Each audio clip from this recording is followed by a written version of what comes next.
Lina Basquette was an American actress. She is noted for her 75-year career in entertainment, which began during the silent film era. Talented as a dancer, she was paid as a girl for performing and gained her first film contract at age 9. In her acting career, Basquette may have been best known for her role as Judith in The Godless Girl. The film was based on the life of Queen Silver, known as a 20th-century child prodigy, and feminist and socialist activist. Basquette also was noted for her several marriages, including her first, to the much older noted producer, Sam Warner, founder of Warner Brothers. Film Studio. When her film career declined, she returned for a period to dancing and stage performances.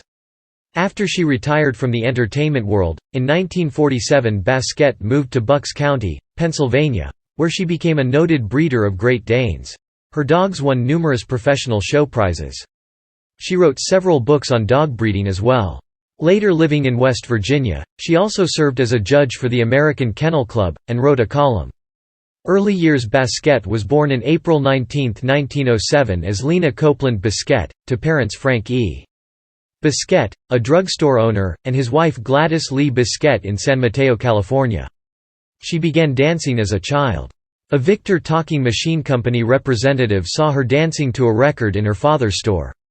He hired her at the age of 8 to advertise Victrolas at the 1915 Panama Pacific International Exposition, held in San Francisco. Basquette later began studying ballet.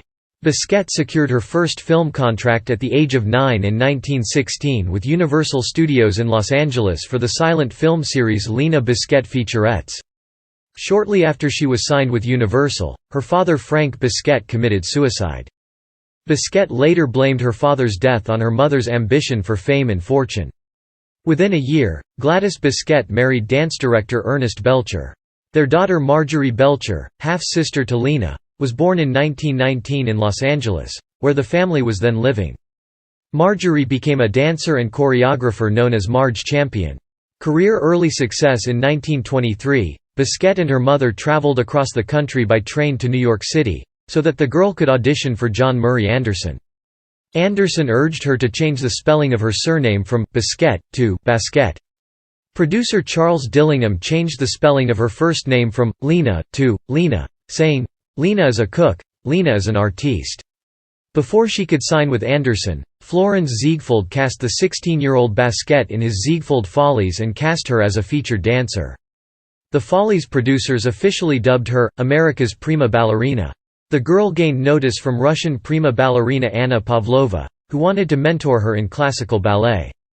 Her mother Gladys Basquette decided that a career as a ballerina would not yield enough money and turned down Pavlova's offer. Basquette later said, "I dreamed of being in a ballet company and it broke my heart."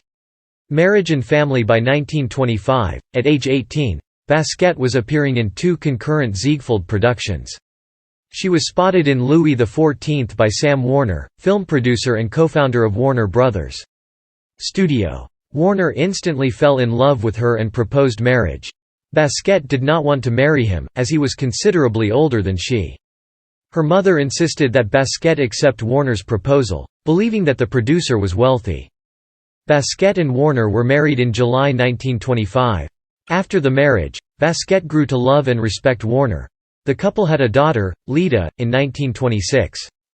Warner died suddenly on October 5, 1927. The day before the opening of the highly anticipated Warner Brothers. Film, The Jazz Singer, which he had been working on tirelessly. Basquette was devastated by his death. She spent years battling Warner's family over money and custody of the couple's daughter. Return to films. Basquette returned to work in 1928, appearing in 4 films. That year, she was named one of 13 WAMPA's Baby Stars.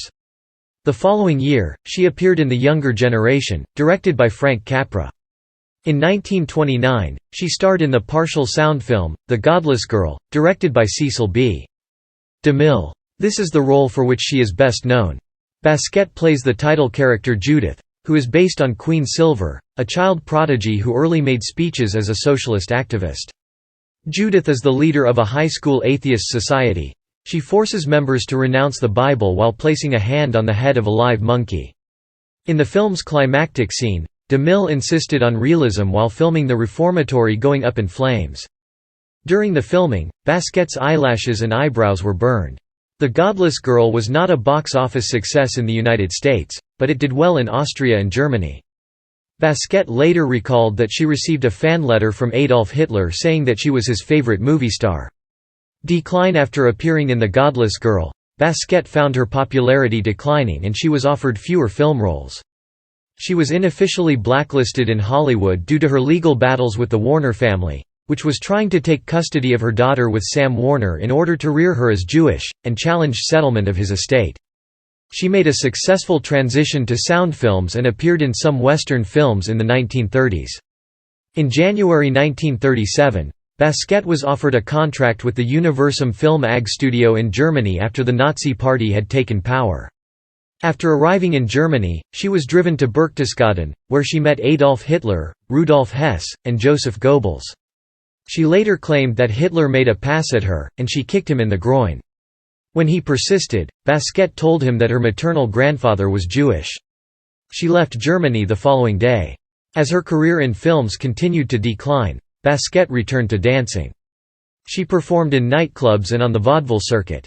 In 1939, Basquette and her fifth husband, English actor Henry Mollison, appeared on stage together in Idiot's Delight, which toured in the United States, Australia and New Zealand.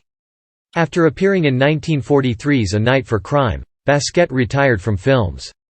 Later years. On August 9, 1943, Basquette was raped and robbed in Burbank, California after she gave a ride to 22-year-old Army Private George Paul Rimke.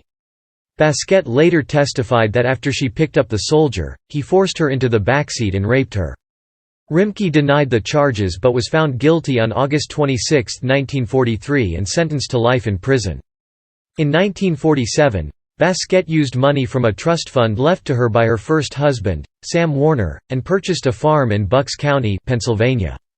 In 1950, she and her sixth husband Warner Gilmore opened Honey Hollow Kennels. They began breeding and showing Great Danes. Basquette became the single biggest winner of Great Dane breed shows and was known as a noted dog breeder. She also wrote several books on the subject of dog breeding. She retired from dog handling in 1983. Basquette moved to Wheeling, West Virginia, after her retirement. She continued to judge dog shows for the American Kennel Club and wrote a monthly column for Kennel Review. Renewed interest in Basquette's films was sparked after a profile of her was published in 1989 in The New Yorker. Her films were screened in Washington, D.C. at the National Gallery of Art and at the Silent Movie Theater in Los Angeles. Basquette published her autobiography, Lina Basquette's Godless Girl, in 1991. That same year she was cast in her first film in 48 years, an independent production titled Paradise Park. She played a grandmother who dreamed God was coming to grant a wish to residents of an Appalachian trailer park. The film also stars Porter Wagoner and Johnny Paycheck. It was her final film role. Personal life, marriages and children. Basquette was married 8 times. Basquette's first marriage was to Sam Warner, film producer and co-founder of Warner Brothers. Studio. The two were married on July 4, 1925 despite Warner's family's disapproval because Basquette was Catholic and not Jewish. They had a daughter, Lida, in October 1926. After suffering severe headaches and a sinus infection aggravated by several abscessed teeth, Warner was admitted to California Lutheran Hospital in September 1927. Doctors discovered that he had developed a mastoid infection that was spreading to his brain. After 4 surgeries to remove the infection, Warner slipped into a coma. He died of pneumonia caused by sinusitis as well as epidural and subdural abscesses on October 5, 1927. In January 1929, Basquette married cinematographer Peverell Marley. Shortly after the marriage, Harry Warner, Sam Warner's older brother, asked Basquette give up custody of her daughter Lida. He was concerned that she would raise Lida as a Roman Catholic like her rather than in the Jewish faith. Basquette said that she and Sam Warner had agreed to raise any female children they had as Catholic and any male children as Jewish. Harry Warner and his wife offered Basquette large amounts of money to relinquish custody but she refused. She finally relented after Harry Warner promised her that Lida would receive a $300,000 trust fund. On March 30, 1930, Harry Warner and his wife were awarded legal custody of Lida. Basquette quickly regretted her decision and tried to regain custody of her daughter. In August 1930, Basquette left Marley as she tried to regain custody of Lita. When custody was denied, she attempted suicide by drinking poison at a party. She was saved when a guest heard her screams. Marley and Basquette were divorced in September 1930. Basquette was never financially stable enough to regain custody of her daughter. The Warner family filed several legal suits against her to win back Sam Warner's share of Warner Brothers' studio. Over the next 20 years, Basquette saw Lita on only 2 occasions, in 1935, when Harry Warner and his family moved to Los Angeles, and in 1947, when Lita married Dr. Nathan Hyatt. Basquette and her daughter reconnected in 1977 when Basquette backed a lawsuit that Lita brought against her uncle Jack L. Warner's estate. Basquette's third marriage was to actor Ray Hallam in 1931. He died of leukemia 3 weeks after they were married. On October 31, 1931, she married Theodore Hayes, the former trainer of world heavyweight boxing champion Jack Dempsey. After discovering that Hayes was still married to another woman, Basquette was granted a Mexican divorce on September 10, 1932. In her autobiography, Basquette said that, while she and Hayes were separated, she had an affair with Jack Dempsey. Dempsey ended the affair in July 1932, after which Basquette attempted suicide a second time. She and Hayes eventually reconciled and remarried in 1934. They had a son, Edward Alvin Hayes, in April 1934.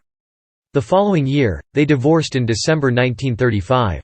In April 1937, Basquette married British actor Henry Mollison in London. They separated in 1940, and divorced in October 1944. In 1947, she married Warner Gilmore, the general manager of the St. Moritz Hotel. They divorced in 1951. Basquette's final marriage was to artist Frank Mancuso. They married in 1959 and separated that same year, but they were never divorced. Death on September 30, 1994. Basquette died of lymphoma at her home in Wheeling, West Virginia, at the age of 87. Legacy for her contributions to the film industry. Basquette has a star on the Hollywood Walk of Fame located at 1529 Vine Street.